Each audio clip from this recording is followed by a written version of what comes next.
नमस्कार, आप देख रहे हैं देश न्यूज। मैं हूं आपके साथ सूरज पाठक। जनादेश 2024 जनता का आदेश आ चुका है और अब लगभग तस्वीर भी साफ होने वाली है, क्योंकि तस्वीर पर जो धुंधलका था धीरे धीरे छट रहा है और 103 से ज़्यादा सीटों के परिणाम हमारे सामने हैं। इन 103 सीटों में से 32 सीटों पर कांग्रेस ने जीत हासिल की है और 68 सीटों पर भारतीय जनता पार्टी के प्रत्याशी जीत हासिल करने में कामयाब रहे हैं। जहां हमने देखा चुनाव के समय सियासी गलियारों में जो चर्चाएं थीं, क्लीन स्वीप की बात कही जा रही थी। दूसरी तरफ एग्जिट पोल में भी बात आई। भारतीय जनता पार्टी ने खुद 400 पार का नारा दिया, लेकिन तस्वीर, आंकड़ों की तस्वीर कुछ और कहानी बयां कर रही है। राहुल गांधी प्रेस कॉन्फ्रेंस करके कह रहे हैं कि वो सरकार बनाने की स्थिति में हैं। परिणाम आने के बाद वो सरकार बनाने की कवायद करेंगे। कैसे? यदि मैजिक फिगर को एनडीए गठबंधन आगे कर लेता है, उसको क्रॉस कर लेता है, या भारतीय जनता पार्टी भी उस आंकड़े को अपने सहयोगी दलों के साथ छूती है, तो फिर इंडिया गठबंधन किस आधार पर सरकार बनाने की बात कर रहा है? हालांकि जो प्रेस कॉन्फ्रेंस की गई है, उस प्रेस कॉन्फ्रेंस में बहुत सारी बातें कही गई हैं और साथ ही कुछ देर बाद प्रधानमंत्री नरेंद्र मोदी भी मीडिया के सामने आएंगे और उनका वीडियो संदेश मीडिया के द्वारा प्रसारित किया जाएगा। लेकिन ये जो तमाम तस्वीरें हैं, क्या वास्तव में इन तस्वीरों के माध्यम से ही जुड़ने की बात कही गई थी? इन तस्वीरों के माध्यम से ही बात कही गई थी कि जो पंडित जवाहरलाल नेहरू का इतिहास है, उसे दोहराने की बात कही गई थी? तमाम सवाल हैं। सवालों के जवाब के लिए हम चर्चा करेंगे। खास मेहमान हैं, आपका परिचय कराते हैं। हमारे साथ हैं राजनीतिक विश्लेषक विभांशु जोशी जी। विभांशु जोशी जी, बहुत स्वागत है आपका देश न्यूज में। साथ ही हमारे साथ हैं राजनीतिक विश्लेषक और वरिष्ठ पत्रकार देवदत्त दुबे जी। देवदत्त दुबे जी, आपका स्वागत करते हैं। और कांग्रेस प्रवक्ता राजकुमार उपाध्याय जी हमारे साथ हैं। राजकुमार उपाध्याय जी, आपका स्वागत है। और भारतीय जनता पार्टी की प्रवक्ता प्रियंका दुबे जी हमारे साथ हैं। प्रियंका जी, आपका स्वागत करते हैं। सबसे पहले प्रियंका जी, आप ही के पास आना चाहूँगा। 400 पार का नारा और वर्तमान की जो तस्वीर हमारे साथ है, हालांकि आंकड़ों में थोड़ा सा हेर फेर होता जा रहा है, कभी आगे कभी पीछे की स्थिति बनती जा रही है, लेकिन यदि हम देखें कि 117 सीटों के जो परिणाम आए हैं, उन परिणामों को यदि दृष्टिपात हम करते हैं तो 69 सीटों पर भारतीय जनता पार्टी जीत दर्ज कर पाई है।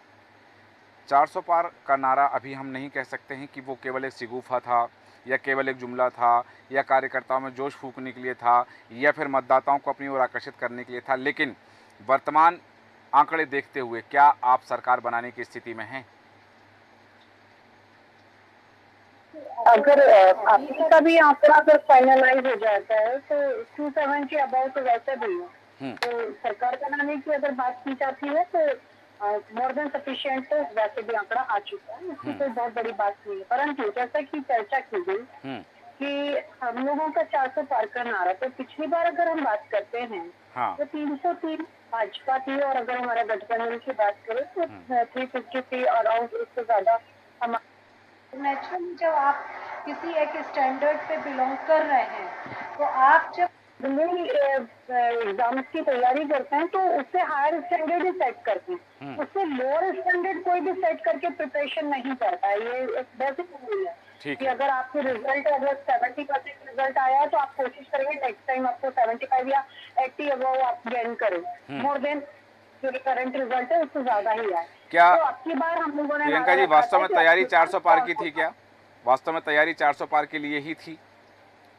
ये पूरी तरीके से मेहनत पूरी तरीके से की गई। ये हम नहीं, आपकी मीडिया ने भी इस बात को स्वीकार किया था कि भारतीय जनता पार्टी 24/7 हमेशा इलेक्शन मोड में होती है और वो सतत अपने लोगों के बीच में कम्युनिकेशन करती रहती है।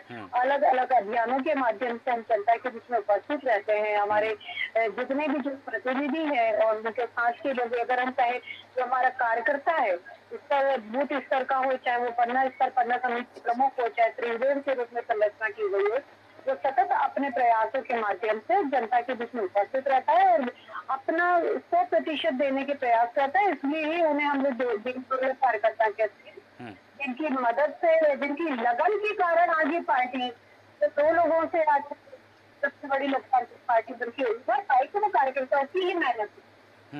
ठीक तो है। जो भी हुआ है तो जनादेश है, स्वीकार है, अगर देखेंगे तो इसमें सुधार की जरूर और होना भी चाहिए और मंथन भी होना चाहिए और जिस तरीके से की समीक्षा की जाती है इसकी भी समीक्षा की जाएगी। ठीक है, अब समीक्षा की बात आ रही है, लेकिन यहाँ समीक्षा की यदि हम बात करें तो विभांशु जोशी जी, बात जैसे कांग्रेस ने भी कहा कि हम समीक्षा करेंगे मध्य प्रदेश में जो परिणाम सामने आए हैं उन परिणामों को देखते हुए, कांग्रेस ने भी कहा कि दूसरे राज्यों में भले ही अच्छा प्रदर्शन रहा लेकिन मध्य प्रदेश में अच्छा प्रदर्शन नहीं रह पाया, उसकी हम समीक्षा करेंगे। हार के बाद समीक्षा ठीक है, जीत के बाद भी समीक्षा भी ठीक है कि यदि जीत जो अपेक्षाकृत थी वो जीत नहीं आ पाई है तो ऐसी स्थिति में ये समीक्षा कितनी कारगर होगी? देखिए, राजनीतिक दल को हमेशा अपनी समीक्षा जारी रखनी चाहिए, वो चाहे हारे या जीते। लेकिन जहाँ तक मध्य प्रदेश का यदि हम परिणाम देखें तो भारतीय जनता पार्टी ने एक चौंकाने वाला परिणाम दिया है और 29 में से 29 सीटों को जीतकर एक नया इतिहास रचा है, जो कि वास्तव में भारतीय जनता पार्टी के लिए एक जीत का जश्न मध्य प्रदेश में साफ तौर पर बनता है। क्योंकि जो छिंदवाड़ा की सीट है वो बड़ी प्रतिष्ठित रही है। कमलनाथ जी वहाँ से सांसद जीते हैं, विधानसभा जीते हैं, उनका बेटा पिछली बार सांसद था, वो इस बार फिर लड़े और पिछली बार वो सांसद थे और मध्य प्रदेश को वो मुख्यमंत्री उनके पिताजी कमलनाथ जी रहे। ऐसे में उस सीट में उनके बेटे को, पुत्र को हराना, ये एक भारतीय जनता पार्टी के लिए एक बड़ी विजय है। जैसा कि परिणाम पूरे देश में आए हैं उसको देखते हुए मध्य प्रदेश ने भारतीय जनता पार्टी में जो अपना योगदान दिया है वो चौंकाने वाला है और शानदार है भारतीय जनता पार्टी की दृष्टि से। कांग्रेस को मध्य प्रदेश में विचार करना चाहिए कि अन्य राज्यों की तरह क्यों नहीं कांग्रेस वैसा काम कर पाई, वैसे परिणाम दे पाई जैसा कि अन्य राज्यों में उसने प्रयास करके दिए। तो ये बात है। दूसरा, भारतीय जनता पार्टी राष्ट्रीय स्तर पर अपने जो प्रयास कर रही है, किसकी सरकार बनेगी, किसकी सरकार नहीं बनेगी, ये तो वास्तव में एक चुनौती वाला प्रश्न है। लेकिन एनडीए का जहाँ तक हम देखें, यदि एनडीए ने जो चुनाव लड़ा था वो और आईएनडीआईए ने जो चुनाव लड़ा था, दोनों ने अपने अपने गुटों के साथ चुनाव लड़ा था, अपनी पार्टी के मेंबर्स के साथ। ये एनडीए को यदि हम देखें तो एनडीए ने जो मैजिक फिगर है 272 का अलायंस ने पार कर लिया है। वो लगभग 300 से थोड़ा कम पे वो पहुंचे हैं, तो 272 से वो ऊपर है। तो ऐसे में यदि हम ये माने कि एनडीए अभी प्रबल दावेदार सरकार बनाने वाला दिखाई देता है, जो भी हम लोकतांत्रिक प्रक्रिया में देखें जी। अब हम यदि यहाँ पे एनडीए को भी यदि भूल जाएं, यदि उस पर भी ध्यान नहीं दें, तो भारतीय जनता पार्टी के यदि हम आंकड़े आपके टीवी में, देश न्यूज़ में भी हम देखते हैं तो 243 के आसपास जो आते हैं भारतीय जनता पार्टी के अपने स्वयं के इंडिपेंडेंट आंकड़े दिखाई देते हैं। जबकि आईएनडीआईए अलायंस जो है उसके टोटल भी 243 अभी नहीं होते हैं। तो एक तरफ पूरा अलायंस आईएनडीआई इंडिया अलायंस हो गया और एक तरफ पूरा भारतीय जनता पार्टी अकेले हो गई। तो ऐसे में अभी हम यदि ये कहें कि इंडिया अलायंस, जैसा कि राहुल गांधी जी का भी प्रेस कॉन्फ्रेंस में उन्होंने बात कहा कि हम सरकार बनाने के बारे में विचार करेंगे, हम अपने अलायंस के साथ कल बात करेंगे, तो अलायंस का जो फिगर अभी जो आ रहा है वो 272 मैजिक फिगर के ऊपर नहीं है। तो ऐसे में बात करने की बात अभी अलायंस की, इंडिया अलायंस की तो दिखाई नहीं देती।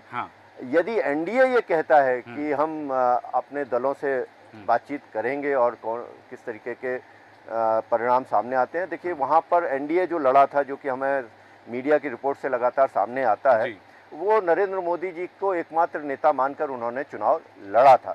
तो अभी तो हम ये मान सकते हैं लोकतांत्रिक तरीके से कि एनडीए मैजिक फिगर के ऊपर है, काफ़ी ऊपर है। और ऐसे में उनका नेता जो है अभी तक जो था वो नरेंद्र मोदी जी ही थे और लोकतंत्र में उन्हीं की दावेदारी अभी हमें दिखाई देती है। चौंकाने वाली परिस्थिति लोकतंत्र में आपने अभी देखा, जो आज के परिणाम आए वो एक अलग ढंग के परिणाम आए हैं। उनकी समीक्षा सभी राजनीतिक दलों को करनी चाहिए, क्योंकि इलेक्शन फिर 5 साल बाद फिर आ जाएंगे। बिल्कुल, आपने सही कहा कि 5 साल बाद फिर से चुनाव आएंगे और फिर पूरी तैयारी के साथ, दमखम के साथ में मैदान में उतरेंगे। हालांकि कहा जा रहा है कि 2027 के बाद में क्रमशः हो सकता है कि देश में वन नेशन वन इलेक्शन की प्रक्रिया भी लागू हो जाए। लेकिन यहाँ राजकुमार जी आपके पास आना चाहूँगा, जैसा कि अभी विभांशु जोशी जी ने भी बताया कि वो तमाम विश्लेषण और तमाम आंकड़े की अभी जो है एनडीए के पास में, जो राष्ट्रीय जनतांत्रिक गठबंधन है उनके पास में वो फिगर है कि वो सरकार बनाने की स्थिति में। राहुल गांधी किस आधार पर सरकार बनाने की बात करें कि हम सरकार बनाने के विषय में विचार करेंगे? अनिल जी, सरकार बनाना पर चर्चा जो है, कल INDIA गठबंधन की जो बैठक होगी उसके बाद सब फार्मूले तय होंगे।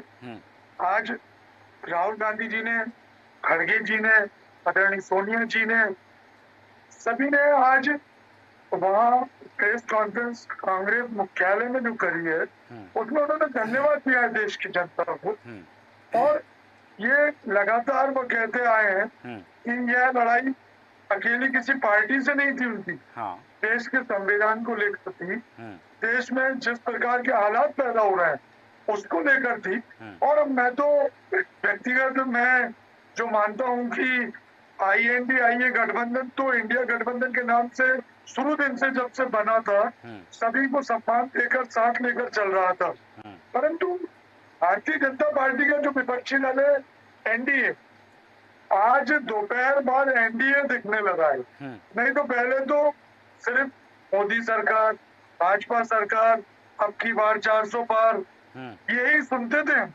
हमने कभी नहीं सुना अभी इतने दिनों में NDA का बहुमत आएगा, NDA की सरकार बनेगी।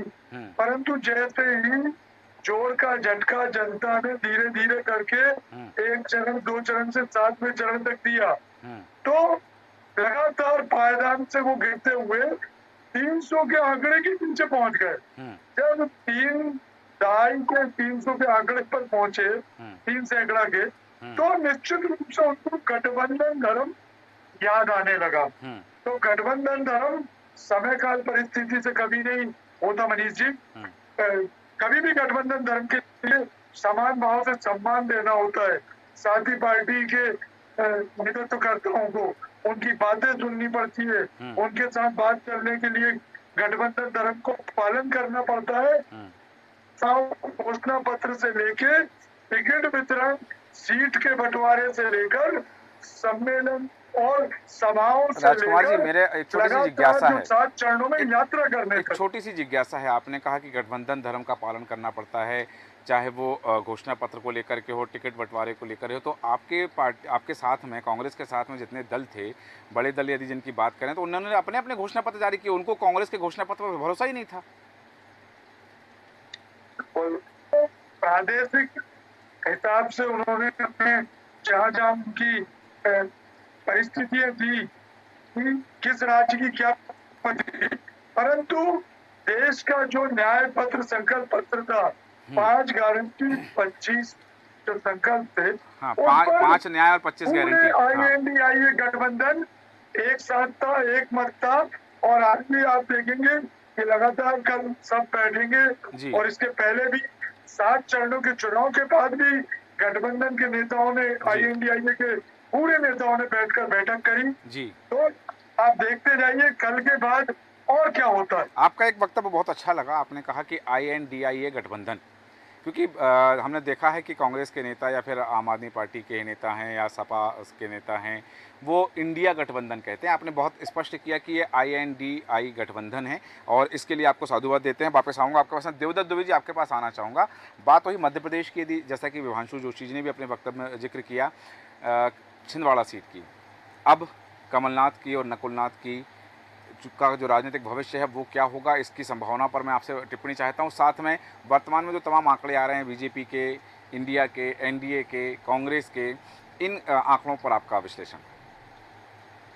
देखिए, ये लोकसभा के चुनाव बड़े संदेश देने वाले हैं, बड़े संकेत दे रहे, संदेश दे रहे।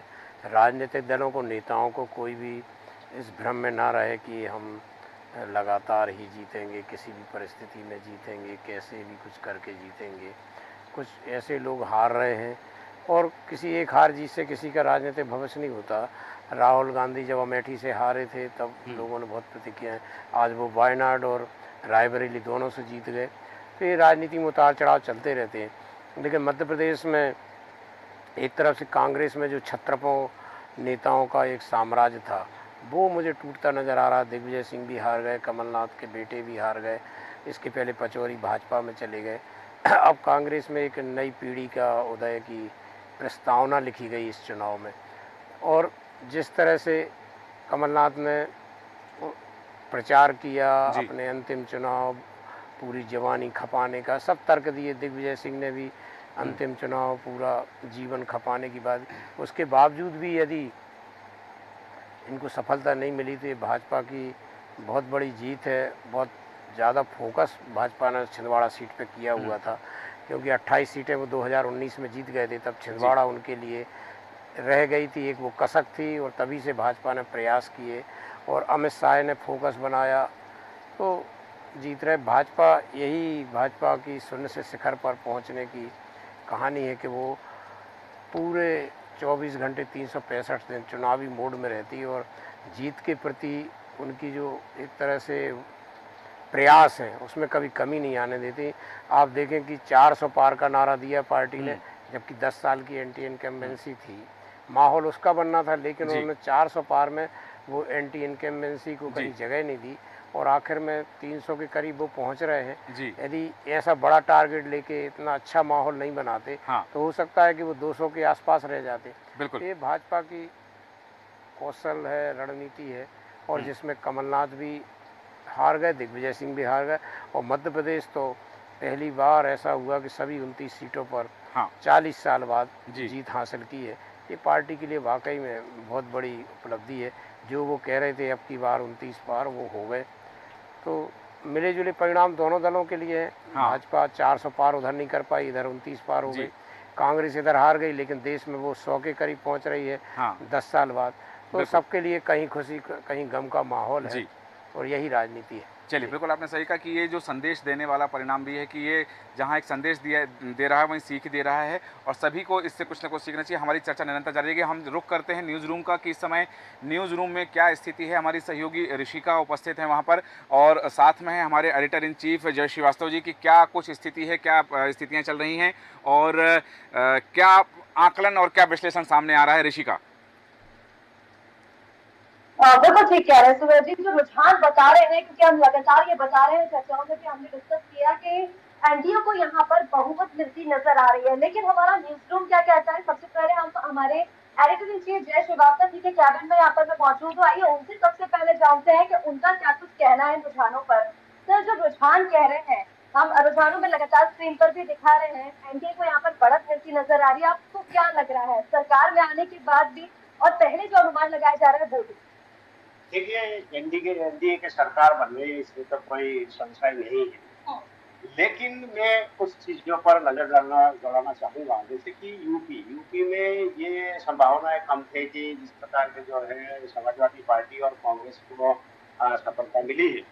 मुझे लगता है कि जो दलित वोटर है, जो मायावती का कोर वोटर है, वो वोट खिसक के जो है समाजवादी पार्टी को चला गया है। इसके पीछे कारण ये है कि जो संविधान बदलने वाली जो बात कांग्रेस उठा रही थी, वो कंटिन्यू जो है वो सबके दिलों में घर करता चलता गया, और उसी का परिणाम हमें देखने को मिला है कि पिछली बार जो है दोनों चुनाव 2014 में और 2019 में मायावती के खाते के जो वोटर है वो खिसक के समाजवादी को चला गया।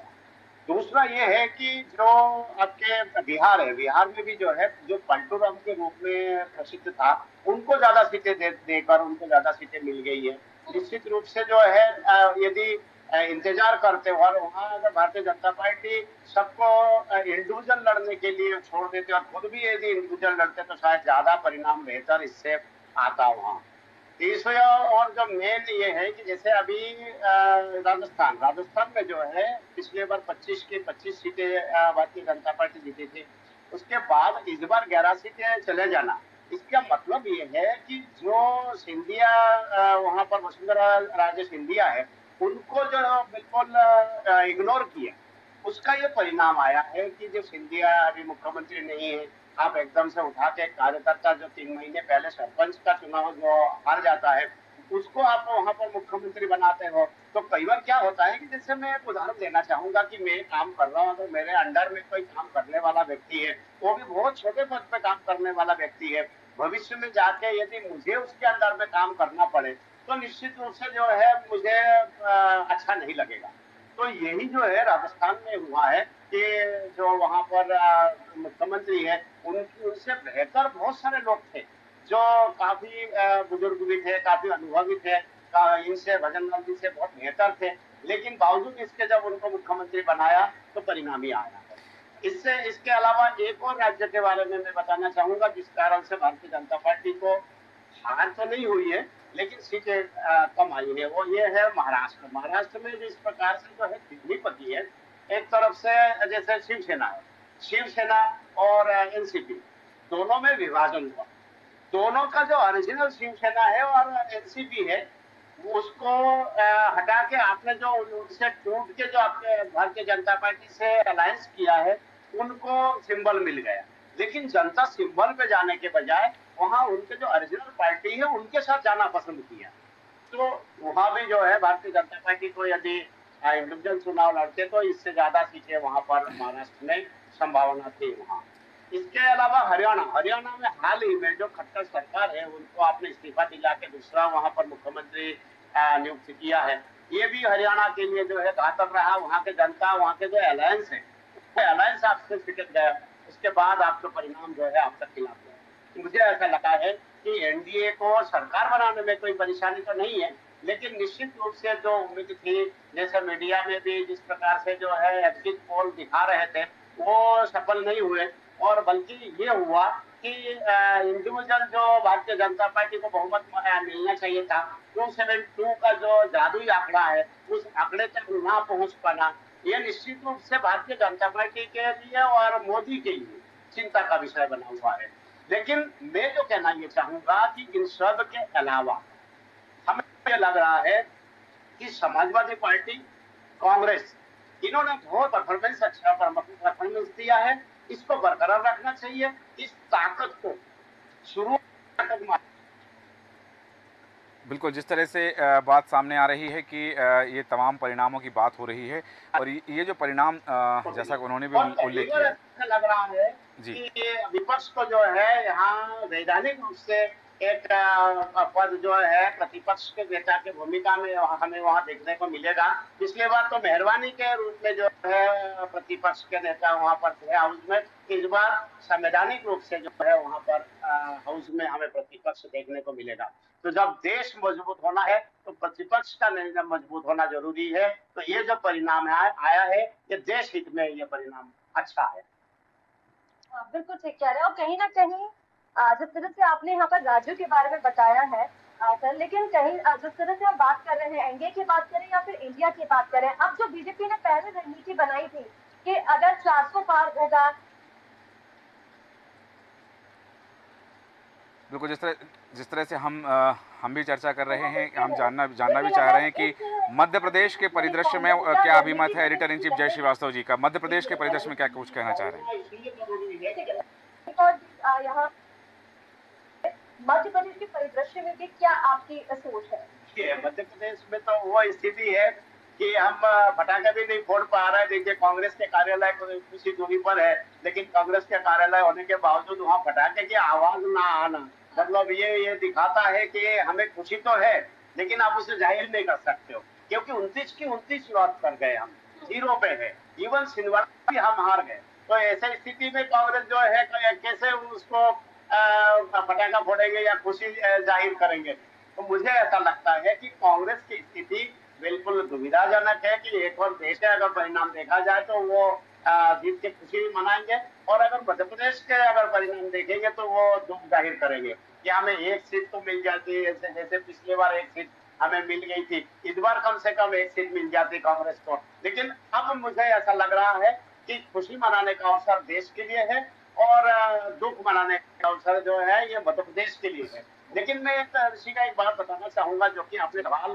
किया है कि आने वाला समय कैसा होगा, क्या मोदी खुल के काम कर पाएगा? तो निश्चित रूप से खुल के काम तो नहीं कर पाएंगे, क्योंकि उनको बहुमत नहीं मिला।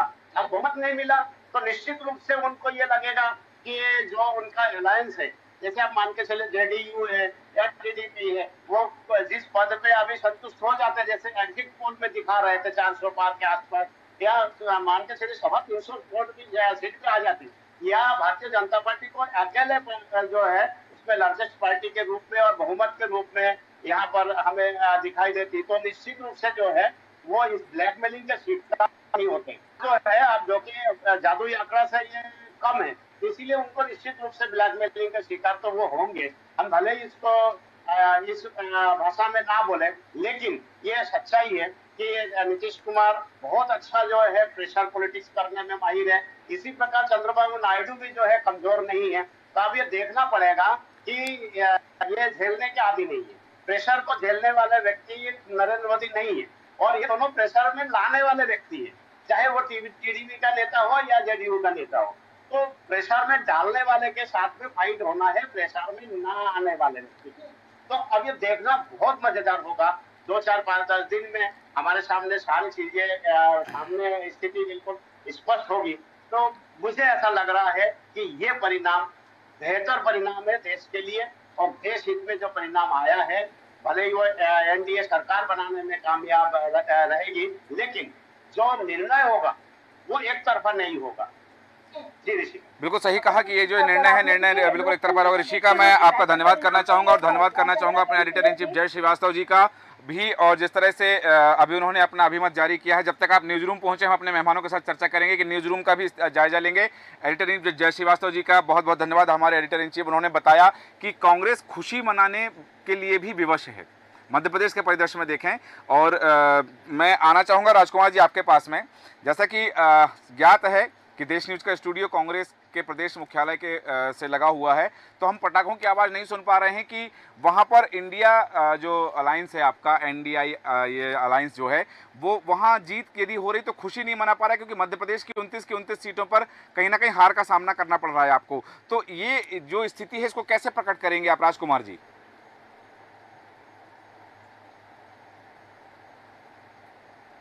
एक बार मनीष जी फिर से बोल दीजिए। मैं ये कहना चाह रहा हूँ, जैसा कि आपने कहा, अभी बात हुई, हमारे एडिटर इन जय श्रीवास्तव जी ने कहा, सर्वविदित है कि हमारा जो देश न्यूज़ का स्टूडियो है वह कांग्रेस के प्रदेश कार्यालय से लगा हुआ है। तो जहां आपके अलायंस की जीत हो रही है, आपके जो घटक दल हैं, INDIA के जो घटक दल हैं, उनके प्रत्याशी जीत रहे हैं, तो उनकी खुशी मनाने का अवसर होना चाहिए। लेकिन मध्य प्रदेश की 29 सीटों पर चूंकि हार का सामना करना पड़ रहा है, ऐसी स्थिति में आप खुशी नहीं मना पा रहे हैं, तो अपनी इच्छाएं कैसे व्यक्त करेंगे? क्या माध्यम है आपके पास?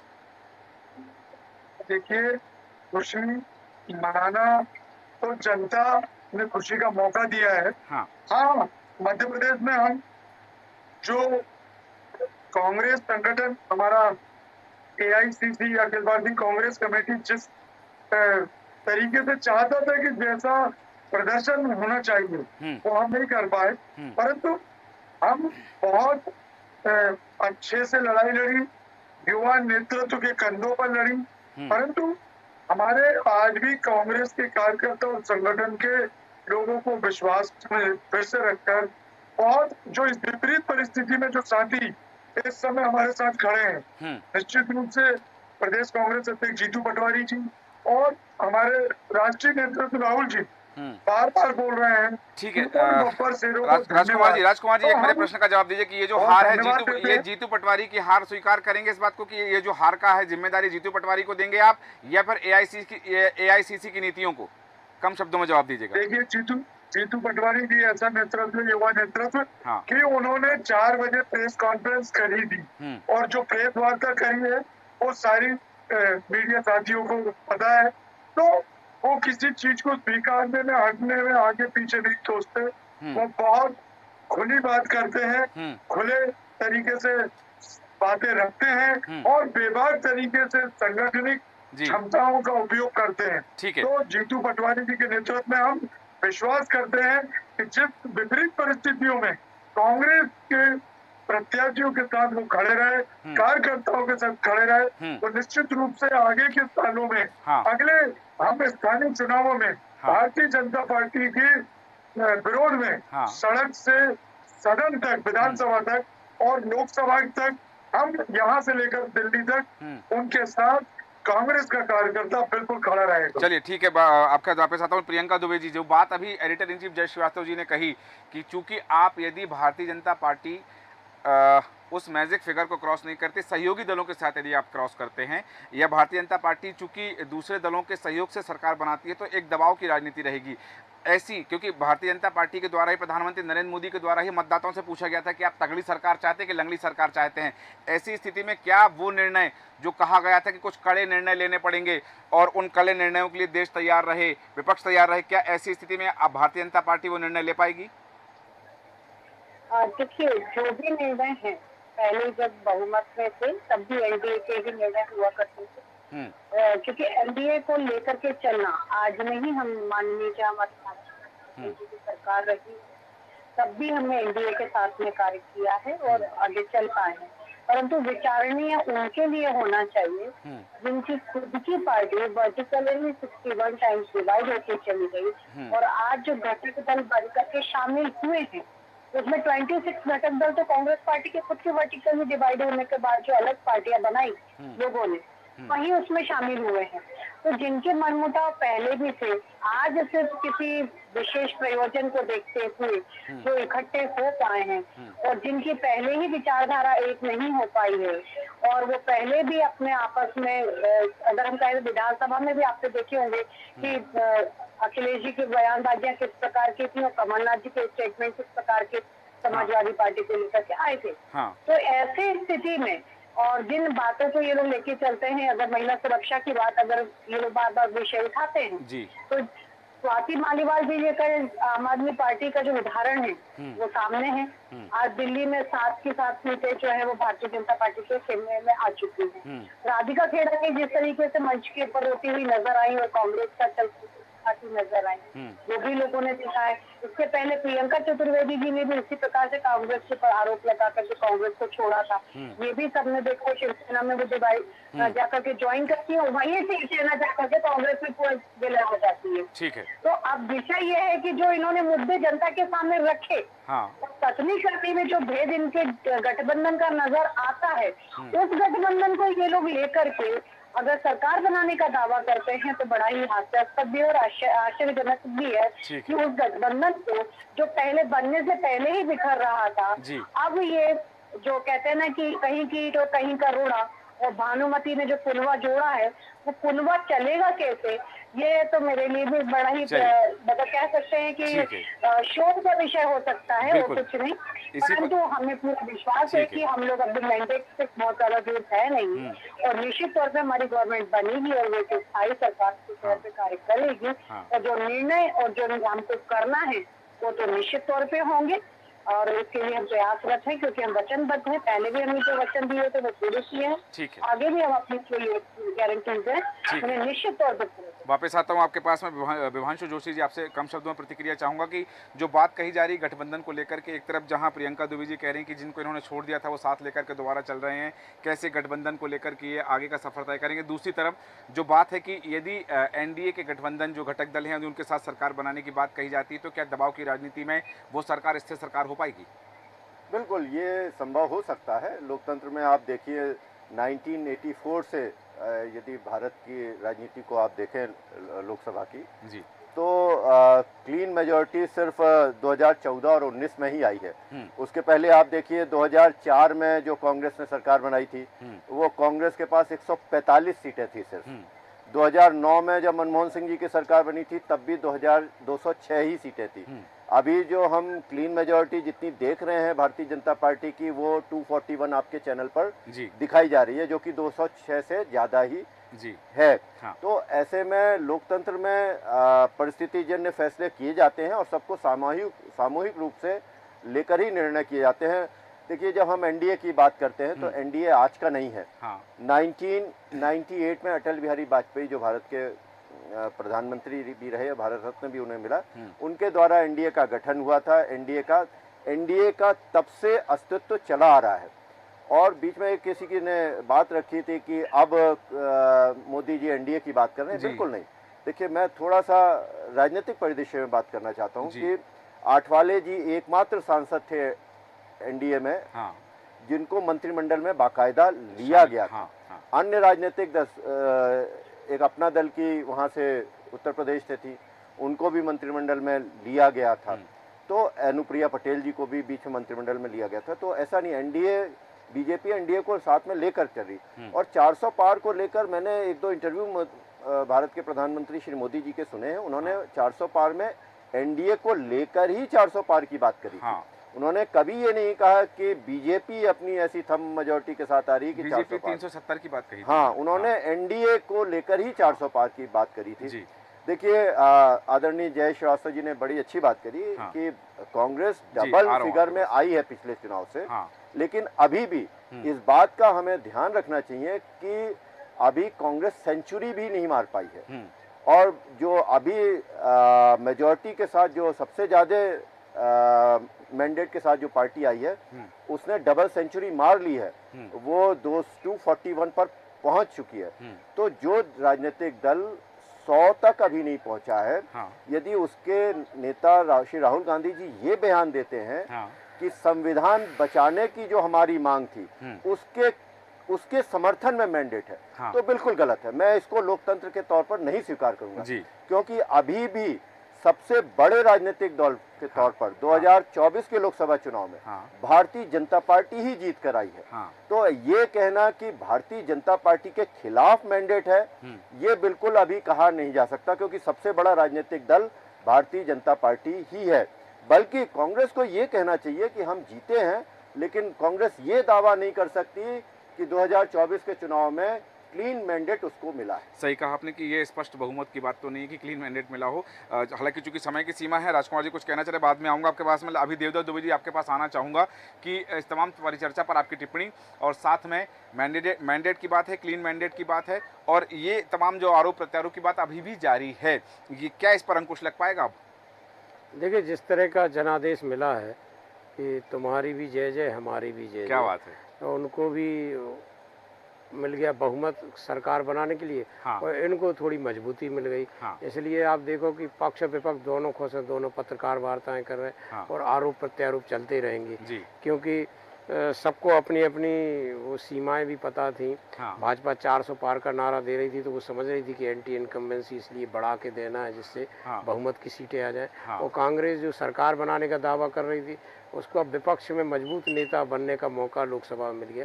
तो ये जनादेश ऐसे ही है, कुछ सभी के लिए संदेश है। मैंने पहले भी कहा था कि आप इन सब में मत पड़िए, काम करते रहिए और जनता मूल्यांकन करती रहेगी। जिसके योग्य जो क्षमताएं आप अर्जित करेंगे उतना वो आपको बहुमत देगी और उसी के अनुसार आप कार्य करिए। ये बात सही है कि अब आरोप प्रत्यारोप ज़्यादा बढ़ेंगे, कशमकश बढ़ेगी, क्योंकि विपक्ष मजबूत स्थिति में आया है। जी बिल्कुल जी। राजकुमार जी कुछ कहना चाहे थे, 30 सेकंड में अपनी बात रखा, समय हो चुका है क्योंकि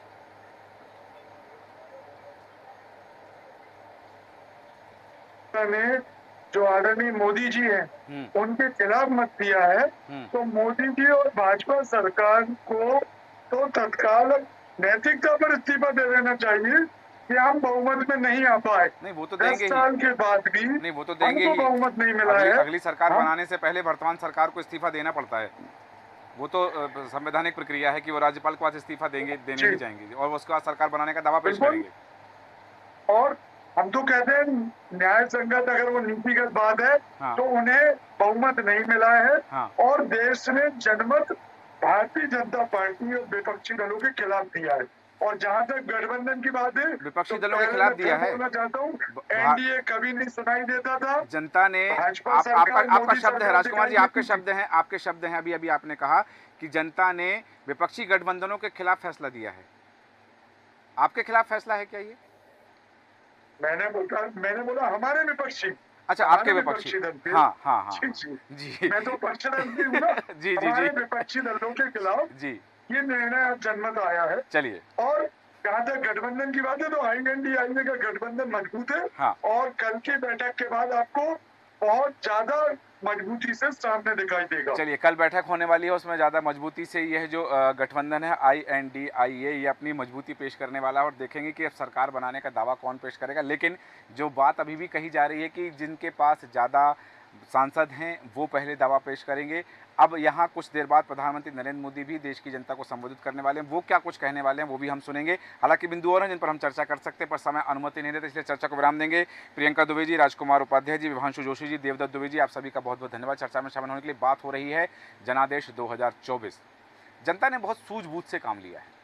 यदि सशक्त विपक्ष नहीं होगा तो स्वस्थ लोकतंत्र नहीं होगा।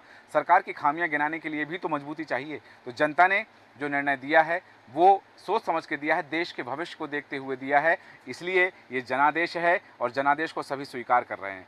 कहीं मत जाइएगा, और नए मेहमानों के साथ में कुछ और विश्लेषण, कुछ और आकलन के साथ जल्द उपस्थित होते हैं। तब तक बने रहें देश न्यूज़ के साथ। नमस्कार।